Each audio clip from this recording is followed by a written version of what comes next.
every other Thursday. And I share my screen, and I start the screen by I start the webinar by just asking, hey, if you're first time home buyer, how do you feel? Right? Do you feel anxious? Are you concerned? Are you scared? Right? And this is all what's going on, Chris. These are all legitimate feelings because you don't know what you don't know. And sometimes the dream of homeownership seems like it's slipping through a lot of Americans' fingers, right? And it might seem that way, but as long as you get educated, and you may not be ready today, but the more information you have, the easier it would be, right? It's going to be easier for you to put one foot in front of the other to get ready for home ownership. And it may not be right for you today, right? You got to make the best decision for you and your family. My job is to simply educate, let you know where you're at, what programs you qualify for, whether you are looking to purchase a property now or in the near future or in the next few years. It doesn't hurt to ask questions and just get more knowledgeable, right? To put yourself in better position. Sometimes people come to me. I had somebody that came to me, and they had a below 580 credit score. And did you guys know that to purchase a property with an FHA loan with 3.5% down, you can have a credit score as low as a 580, right? We have to assess the entire risk of the application, but it's possible. Well, this person, I did a soft credit pull and they were below a 580. So we had to do what's called a credit wayfinder analysis to see if there's anything that can be done to improve their credit score to a 580. See the difference between myself and some other banks. You can go ahead and even apply online, and you can get denied. And sometimes you don't even know why you get denied, or they tell you, hey, your credit isn't where it needs to be. Okay, but where is it? Where does it need to be? Well, what are some of the steps that I need to take to improve my credit score so that way I can go ahead and qualify for a mortgage? And that's what I do. I help you kind of, move along. Now, this individual, right, we did run a credit wayfinder analysis, and sometimes it doesn't all work out where, a lot of times when we do that, it pulls an algorithm. It says, okay, well, what is a credit utilization that we have to get you at, in order for you to improve your credit score? A lot of times it has to do with you paying down some debt, right? Well, in this case, it doesn't work, right? So I connected him with a credit repair specialist to really look at his credit, deep dive on it. There's some derogatories on there. What can we do to remove the derogatory items in your credit so that way your credit score can improve? So you see, as a mortgage advisor, my job is I'm not a credit repair specialist. My ultimate goal is to get you into your house, right? So I have to understand credit, and I have to kind of tell you what we do, but I don't fight to remove negative items from your credit, for example, right? At that point, you can do it yourself, or you can, look for a reputable credit repair company, or I can connect you with one, because sometimes removing negative items and fighting some of these things, right, can help your credit increase, right? But this gentleman, right, he said, hey, my wife is going away out of the country for 45 days. I'm going to do it when I come back. I go, you know what? If you think your credit score is low, let's check it now, because while she's away, you can be taking some actions to improve your credit score. So the gentleman went ahead and got connected to a credit repair specialist, and they connected, and hopefully they can start working together to improve the credit while they're away. And then when they come back, right, they can actually, purchase a property, because we need a 580 to buy with an FHA loan, or in this situation, the gentleman was a veteran, right? So a lot of times getting pre-approved early is going to help you be in a better situation when you're actually ready to start looking for houses and start making offers on houses. Make sense? So it doesn't hurt. It never hurts. Cool. So come on in, guys. My name is Eric Estevez. Hey, what's going on? L Beast, what's popping? We're here live on Instagram. We're here live on YouTube as well. So we're here just answering as many questions as we can. For those of you guys who are window shopping, come on in. Right. My name is Eric Estevez. I'm a 9-year mortgage professional. I'm a branch manager at CMG Home Loans, which is the third largest retail lender in the country. And guys, what's my value proposition? Listen, I try to find the right mortgage solution for you and for your family, right? And lead and walk you along the process and treat you like, if this is, especially if this is the first time, you want to make sure that you're getting guided. I'm an advisor, right? I'm not just giving you a quote and leaving you alone, right? I want to make sure that you feel comfortable throughout the process so you can make the best decision for you and your family. That's what it's all about, right?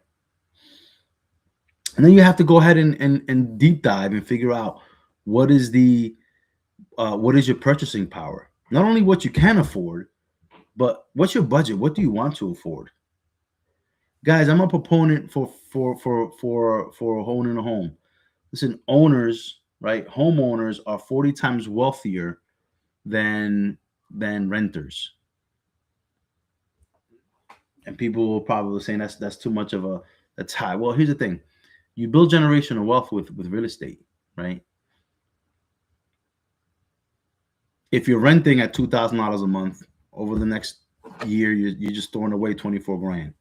Over the next 4 years, you're going to throw away close to 100 grand. Well, if you go ahead and invest in real estate is not a get rich quick scheme, but throughout the history of real estate appreciates, even if a year that's a down year, and there hasn't been many of those, right?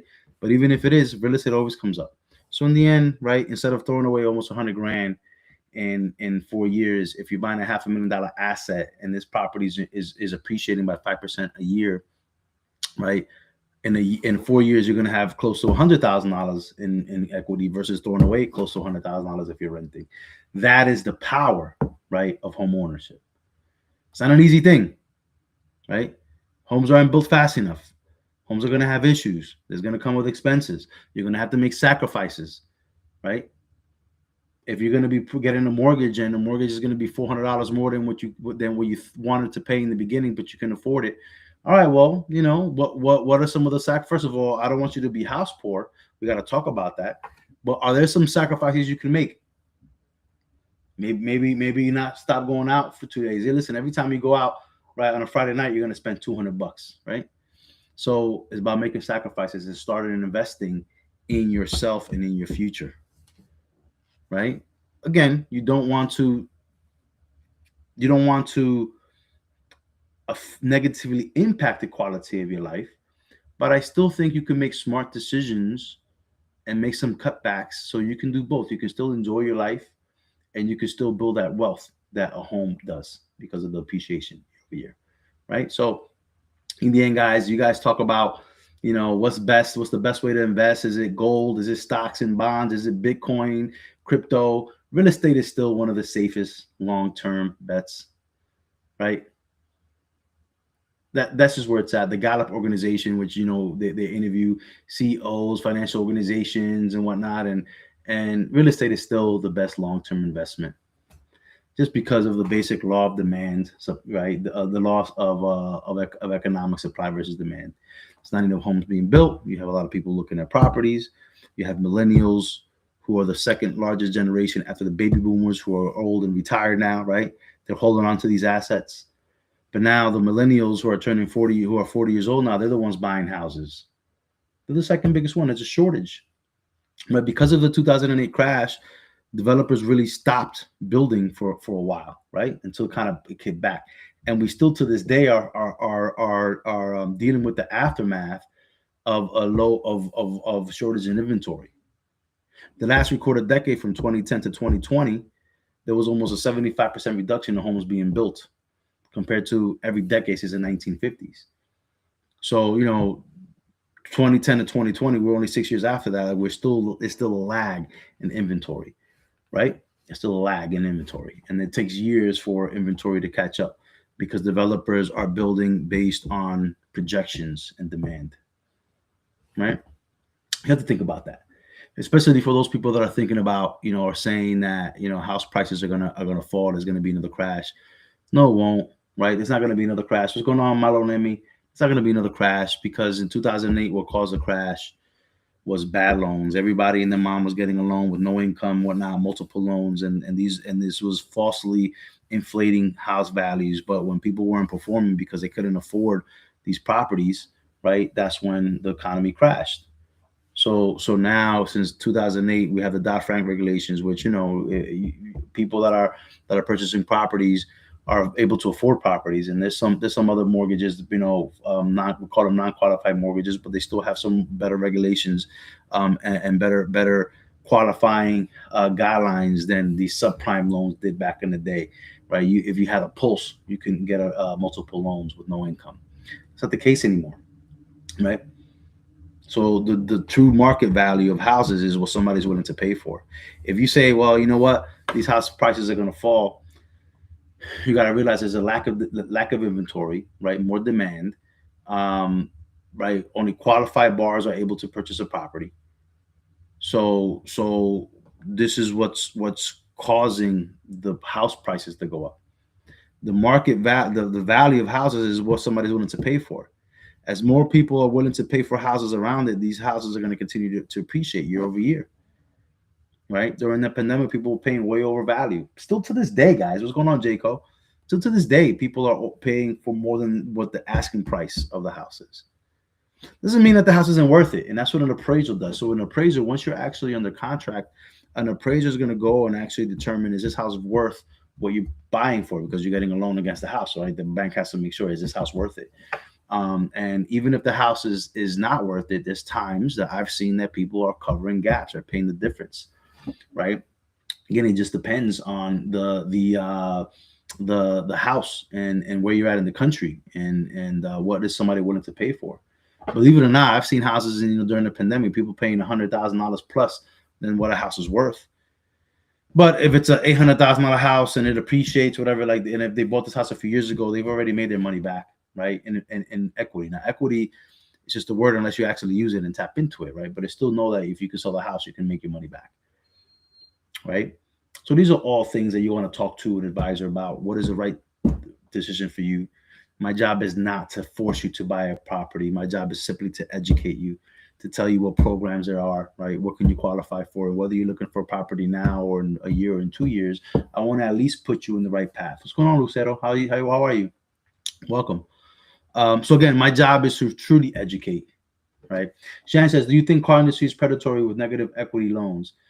Shannon, you know what? I don't know too much about the car industry, but I will tell you this. I will tell you what I think, Shannon. Thank you for the follow, Matt. Thank you for the question, by the way. In the end, right? You drive the car off a lot, and you are depreciating in value. So you're purchasing a property that's not an asset, that's not gaining in value like a house is. Now, listen, there's some cars that gain value, right? If you're looking into the luxury market or whatever, I don't have much knowledge on it, but there are some cars, right, that depreciate less than others, right? Depending on, just like anything else, supply versus demand, right?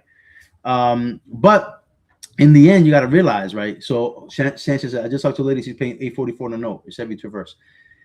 Yeah. So do you know the average, Shan? So this is something that I have learned, is the average car note is above $700 in the country, right? So you're paying $700 for a car, right? That's depreciating in value. Thank you for the like. I appreciate you, like. It's depreciating in value, right? So you compare that to a house. A house is appreciating in value, right? And listen, I keep it real. I tell people, listen, you don't own that house until you pay off that note, right? If you miss payments or whatever, right, the bank will take the house, right? But what you do own is the equity in that, Shan. So if you buy a house and you have a negative equity loan, right? You buy a car, rather, right? You buy a car for $50,000. The minute you walk out of the lot, loses its value. Well, in a house, you're going to gain, typically speaking, in real estate, houses appreciate between 2 to 3%, historically speaking. But listen, in the last 10 years, we've seen higher appreciation, right? And again, it's because 2008 crash, there wasn't houses being built, population kept growing. Millennials are the second biggest generation after the baby boomers. Millennials are turning 40 years old. They're the ones buying houses now. There's not enough inventory, right? Houses are appreciating. The projection across the country is about a 4.5% appreciation across the country. Now, it depends on where you're at. Real estate is hyper local, right? I can tell you right now that in New Jersey, where I'm based out of, even though I can help in a lot of different states, houses are appreciating about 5% a year. So a $500,000 house, right? 5% increase in value, right? Now that house is going to be worth $525 next year. In 4 years, that house is going to be worth $600,000 if that appreciation rate continues as such. How long does it take you to save $100,000, or anyone for that matter, with the cost of living that we're in? It's gonna take a minute. It's gonna take a minute. Like Abasia says, do you think builder lender will accept 6 months of OT for pre-approval? It will be 12 months OT by closing. Like no, right? I'm gonna keep it 100% real with you. Like so here are the regulations. If you're using an FHA loan or even a conventional loan, right? For the most part, you need a 2-year average of if it's inconsistent income. You're gonna use your base, but if you get bonuses, overtime, commission, right? If you're part-time, if you're self-employed, this income isn't guaranteed.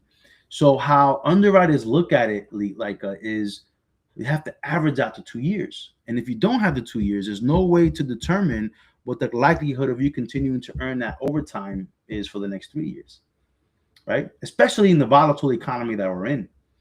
You might earn $10,000 in overtime 1 year. You might earn $5,000 in overtime. I have a deal. What's going on, George? I have a client right now that I pre-approved them last year, and they were making really good overtime. But then this year, they haven't made it much overtime at all. In order for us to use some of that overtime, right, even though they have 24 months, right, we have to get payroll ledgers and whatnot, because we have to prove that this person's overtime is coming like in the summer months, right, and later in the months because of the field that they're in. So even if somebody gets overtime, depending on when you're purchasing and depending on your industry, right, how you calculate that, right, may be a little different. But it's gonna be 2 years, man. So the 6 months, it's not gonna be, and even 12 months by closing. I'm assuming that you're buying a new construction, either build it, yeah. From a lending perspective, regulated perspective, you're not gonna be able to use that 12 months. And it's 24 months, like right. So just get prepared for that. If that's going to be an issue, can you get a co-signer, right, to help you? So just keep the can you put a bigger down payment in the next 12 months or 6 months or so? So my job is to educate, but also to keep it real. I want to make sure that I pre-approve people the right way. And listen, there's a lot of guidance and things change, and sometimes you gotta double check things and whatnot. But over time is pretty serious, because is a pretty serious calculation, because if you don't have that history of 2 years, then how do we know how much overtime you're going to be getting? You have to prove it. Same thing, like it's like if you're a self-employed borrower, right? It depends on how much, like what the average is for 2 years, because you're investing, you have ups, you have downs if you're self-employed, right? If you're employed by somebody and you're full-time and you have a hourly wage and you get paid 35 hours or more, you consider it full-time. Or you have a salary that's easily calculable, right? Calculated. And we can get verifications of employment from your employer, right? But overtime is typically 24 months, like, right? So I will go back with you, like if that's an issue right now, right? Make other preparations for the time you close, so it doesn't come and bite you in the butt later. Can you get somebody to co-sign with you if overtime can be used, and if that's going to be an issue with you not being able to be approved? Make sense? Like we can put 90K down payment. OT has been going on for years, but only work regular OT for extra cash. Okay, yeah. So you haven't been reporting it, basically, right? So you haven't been reporting OT. Is that what you're saying? We can't put 90K. So yeah. So the non-payment. So it just depends on what your income is, like. What state are you purchasing in, right? And what is the house? How much is the house that you're purchasing for? Right? You're in Ohio. Okay. How much are you buying the property for? This new construction property. What's the purchase price? And then when you do that, not only what's your purchase price, what's the income being used, right? 420K. Okay. So you're paying $3,000 or whatever on that property, right? Close to it. So what's the income? How much income is in the application? Is it just you? Do you have somebody else? Right? Let me know what the income is, because in a $420,000 property, I mean, I know in Ohio the taxes are cheaper, right? So we gotta say, okay, well, how much income are you reporting? What's your base salary right now, Leica? What's your base? If you can let me know, because I want to do some math with you right now, right on the spot. And you put in a big down payment, right? So not for nothing, right? On a $420,000 house, you put in down, almost 20% down, right? So if you're looking at 420, your loan's gonna be $330,000. Okay, so just husband is $2,400 gross, just husband. Okay, so you have to so can that $2,400 a month gross cover the $330,000 payment? That's the question, right?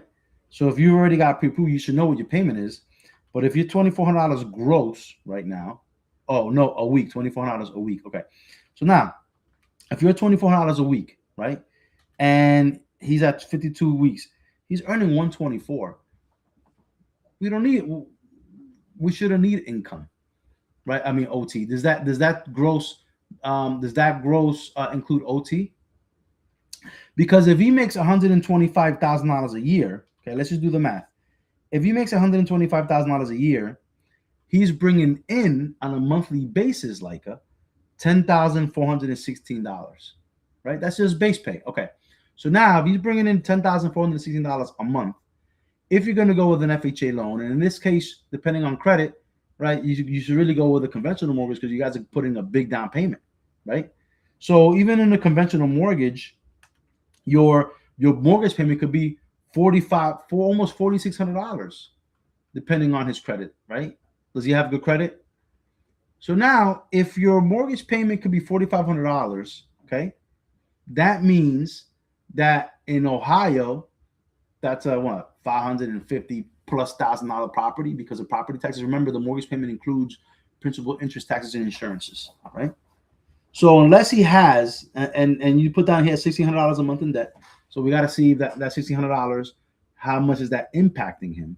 Because if anything, like right, the overtime really shouldn't matter. If the debt is impacting his affordability, I would probably take some of that $90,000 and put it towards paying down some debt in order to qualify. Does that make sense? So like if let's say, right, because listen, a $330,000 loan in Ohio, you're gonna be paying what, $2,000 and change on that bad boy, right? Because you gotta calculate the principal, interest, taxes, and insurances. So he should be able to afford almost a $4,600 payment. So I think you guys are fine. Now if his credit is shot, right, that might impact some things too with the rate, right, and whatnot. But I would say, okay, if the debts are impacting his affordability, and that's why you're trying to use OT, if anything, right? If the debts are impacting it, I would say, you know what? If you pay down $10,000 in debt, you're fine. So instead of putting $90,000 down on this property, we're going to put 80 grand, and we're going to use 10 grand to pay down debt so you can qualify for it. Make sense? But you guys are in good shape. He has good income. He has almost 20% down in down payment. Your PMI is not going to be non-existent, right? Almost, right? You're going to be paying it off, or it's going to be very little. And then you can cancel if it's a conventional loan. So I think you're in really good shape, right? Plus, I'm pretty sure that since you're purchasing it from a builder, right, that builder is incentivizing you with a low interest rate. Guys, if you Google average mortgage rates today, they're at 6.5%, right? They were like right below 6% a while, but then with all the volatility that's happening, what's going on, Record Child? Hey, you're welcome. Leica, do me a favor, double tap that screen, show me some love, right? If you have anybody that you know that is looking for a mortgage, I love the opportunity to help them. Share my live. I always like to add value, so I appreciate you. Yeah, gave you 4.75. They're buying it down. So Leica, I was just mentioning that if you look at the average mortgage rate today at 6.5%, well, what do builders do?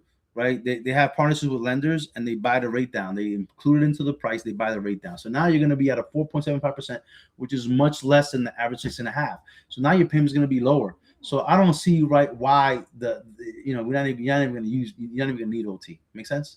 His income is sufficient. You guys should be fine. Make sense? And these are the things that we talk about at the pre-approval. And we figure out what is your purchasing power. We look at income, credit, assets. Are your liabilities too high that is impacting your affordability? Do you want to go to the maximum level of your affordability? Can you go like, can you, do you want to go lower? Can you go lower?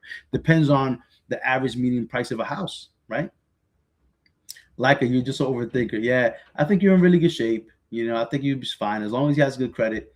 You guys are going to be more than fine. You have the income, you have the down payment, right? So congratulations. That's awesome. Yeah, 4.75% is a great rate that typically you're only going to get if you're buying a house from a builder that's going to buy down the points. They're going to give that to you, right? Because you can actually do, right, what's called a seller's concession. So anybody around the country, even if it's an existing structure, it's not a new building, a new build, right? You can always ask for what's called a seller's concession, where a seller can give you, is in a conventional loan, up to 3% of the purchase price. If it's an FHA loan, up to 6% of the purchase price, which that can cover closing costs, a portion of it, all of it, or even buy down points with it. The issue is that depending on where you're out in the market, are banks, are sellers rather, willing to do that? I always tell people, the more money you have available, the more negotiating power you have, right? But are they, it just depends on where you're at. The cool thing is that you get into contact with a builder and it's already baked into the price. They already understand that, hey, I'm giving you this price, but I'm buying down your rate. Make sense? Best of luck, like it. That's awesome. I'm excited for you guys. You guys are going to be homeowners soon, but I think you guys are in really good shape. But exactly what Leica did, right? Leica's already on the contract in a new build, right? I always implore people to get educated now, get the information now, right? Can you put yourself in the better position? You may not have 90 grand like Leica to put down on a property. You may need a down payment that says grand. You may need seller's concession. Thank you, Leica. I appreciate the follow. I appreciate you coming in here and interact, guys. You only help me help others when you ask questions, point blank, right? So thank you for helping me help others, Leica. Appreciate it. It's cool that I actually posted not too long ago right here on TikTok, where somebody found me on my live, and I was able to pre-approve them, and they bought the house last week, right? I passed by their closing, and they got their house on the contract about 30 days ago, actually 3 weeks ago, I think, and we were able to close pretty quickly. What's going on, Maria? How are you? What's popping? Good to see you. So, guys, I come on here Mondays, Tuesdays, Thursdays, just to pop in, say what's up. I spend my entire day, guys, talking to as many people as possible to figure out where they're at within their home buying journey, and I want to add value wherever they're at. Whether you're purchasing a property now or in the near future, doesn't matter. Getting educated is paramount. It's only going to put you in a better position to achieve this goal of the American dream of homeownership. Maria in the building. Maria is a great attorney in New Jersey. She is awesome. She knows her stuff. Which guys, listen, when you're looking to purchase a property, right, one of the first steps is to get pre-approved. Know what your purchasing power is, right? But you also have to make sure that you work with the right team. Working with the wrong team could cost you your home. Working with the wrong team could cost you thousands of dollars, right? Whether it's if you connect with a realtor first or an attorney first, like one of the first things to do is to talk to me, figure out what your purchasing power is, figure out where you want to be, right, as far as your budget. So that way, then a realtor can go ahead and look for a house with you, right? Teamwork is everything, Maria. Once that realtor's out there, then Maria's going to step in. If you're in an attorney state, New Jersey's an attorney state, right? We're going to go ahead and review the contract to make sure that we'll protect you. Everybody that's working for this transaction is here to protect you as a homeowner, right?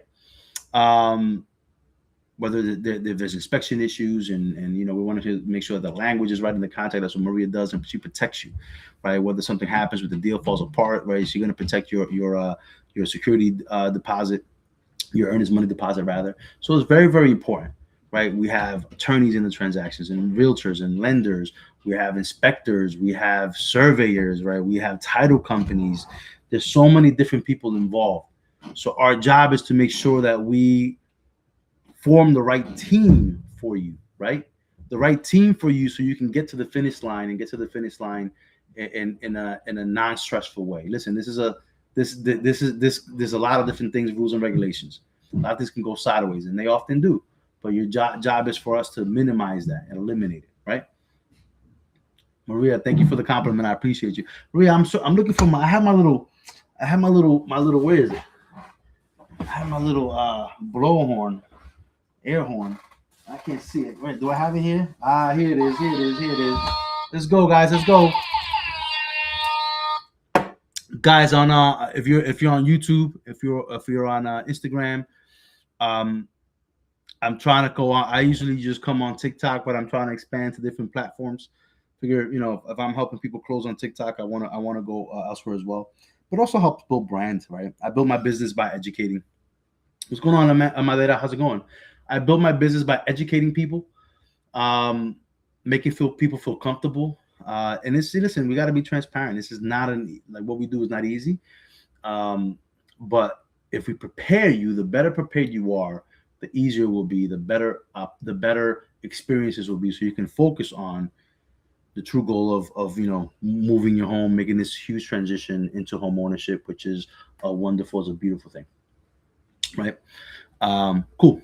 All right, guys. Well, listen, I'm going to stay on here for a few more minutes just to see if there's anybody else that needs any questions. If you guys want to schedule a one-on-one consultation, you can always text me 786-444-4160. You can DM me. I have a free first-time home buyers guide that can kind of get you started. And follow me. I run webinars every other week where I share my screen. We talk about the home buying process. We go a little bit deep diving into FHA loans versus conventional versus down payment assistance programs, which is versus grants, right? What is the difference? What benefits you compared to another program? And that's why having this conversation is so important. I mean, you might only be able to qualify for an FHA government insured loan. You might only qualify for a conventional loan. Listen, and these two things happened to me today, right? Where I had a non-permanent resident alien that wants to buy a house. And the situation is this. The situation is that last year, if you were a non-permanent resident alien, you can purchase with an FHA loan. Well, unfortunately, right, this administration changed that, and you can no longer get an FHA loan if you're a non-permanent resident alien. You have to be the citizen or permanent resident alien. Does not mean that you can't get a conventional loan, though, right? So if you are this person that applied today, he's a non-permanent resident alien, he can get an FHA loan. But the issue is that credit score has to be higher. The amount of approval that you're going to get may be lower because a conventional loan is not insured by the government. Hence, the risk tolerance of a conventional loan isn't as high as an FHA loan. So what that means is your debt to income ratios can be lower, which means that now your mortgage payment or your liabilities that you have, right, are going to be lower than that of an FHA loan. So it can impact certain people. Make sense? So that's what we have to ask. We have to talk about these things. Cool. Cool, guys. So let me know what questions, concerns you have. Please, I want to help. I will say this. There was this big TikTok debacle, right? I'm in here on TikTok because I remember I used to come on TikTok and have 10, 15 people talking, right? But ever since the US took over, like Oracle took over, the US operations of TikTok, there was always, threats of shutting TikTok down or whatever. Well, now the US manages it, the US parts of TikTok. And ever since that happened, its algorithms are all messed up, right? So I feel like, I'm talking to myself sometimes, which sucks right here on TikTok. But I'm trying to be consistent. Hopefully, it picks up that I want to. I'm trying to be consistent. I'm trying to bring up the amount of people that I help. Hey, what's going on, Don Kenner? So, my job is just to come on here and be consistent and try to help you. Right. So, with that, guys, I'm gonna go ahead and let you guys go. It's been a pleasure. If you need me, you can reach out. Thanks.